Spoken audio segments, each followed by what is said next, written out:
35 years ago, Janet Jackson broke out as a superstar with her third album, Control, which marked the start of a decades-long collaboration with Minneapolis producers and songwriters Jimmy Jam and Terry Lewis. As former members of the time, Jam and Lewis were the bridge between the Jackson family and Prince, which is one of many subjects they addressed on a recent episode of our Rolling Stone Music Now podcast, along with the stories behind the creation of some of Jackson's greatest hits. To hear the entire episode, press play below, or download and subscribe on iTunes or Nasty, Control, 1986. Nasty was cool, because there were a lot of factors there, says Lou. Number 1, the overall philosophy with Janet was that she had a lot of attitude in her earlier things. When we saw her on TV, she was always this little girl with this feisty attitude. And when she did her first 2 records, they were nice, but they didn't have any of. So our thing was, what can we do to get the attitude back? We wanted to make tracks that were really aggressive, and then have her sing them very aggressively. And Nasty was one of those.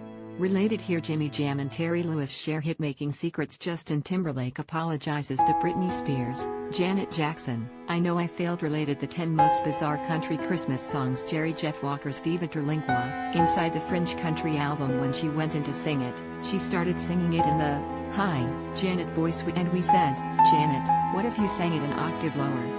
And she said, oh, I don't know, that sounds really weird. And then I remember the next day she came to the studio and we played, and she got this look on her face.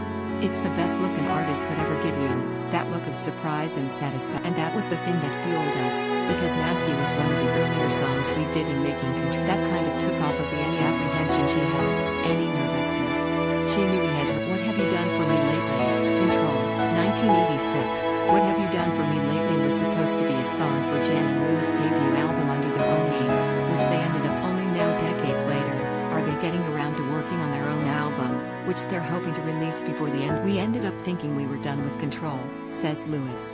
And, Jackson's A&R rep John McClain, like all A&R people, he said, I just need one. We said, what are you talking about? Forget it, man. And we just said, let us play you some stuff from our album. The third track from our album, He Goes, that's the one I need for Janet. And that song ended up becoming What Have You Done For Me Lately? It basically started her career and ended ours. That's the way love goes. Janet, 1993. The song is a great example of the funky bottom and the pretty top.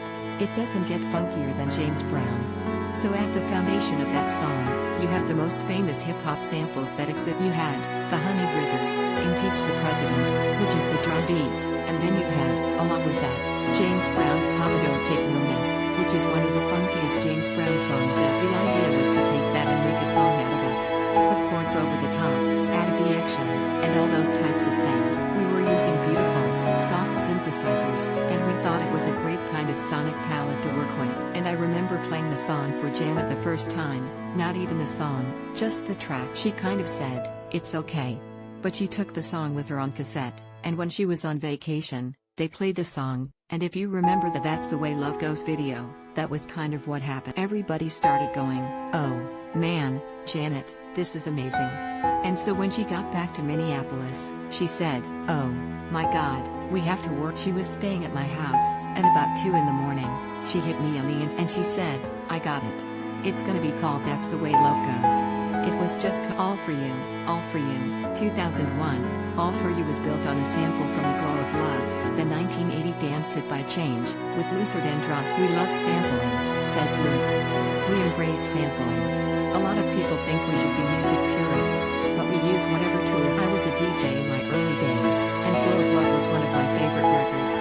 All For You really connected. The little all the girls at the party, look at that body part of the song was, originally, at the end of the song, and we moved it and made it a cappella. Download and subscribe to our weekly podcast, Rolling Stone Music Now, hosted by Brian Hyatt, on iTunes or Spotify, or wherever you get your podcasts, and check out 3 years' worth of episodes in the archive, including in-depth, career-spanning interviews with Bruce Springsteen, Halsey, Neil Young, Alicia Keys, Phoebe Bridgers, The National, Ice Cube, Dua Lipa, Questlove, Killer Mike, Julian Casablancas, Sheryl Crow, Johnny Marr, Scott Weiland, Liam Gallagher, Alice Cooper, Fleetwood Mac, Elvis Costello, John Legend, Donald Fagen, Phil Collins, Justin Townes Earl, Stephen Malkmus, Sebastian Bach, Tom Petty, Eddie Van Halen, Kelly Clarkson, Pete Townsend, Bob Songbirds, Gary Clark Jr., and many more, plus dozens of episodes featuring genre-spanning discussions,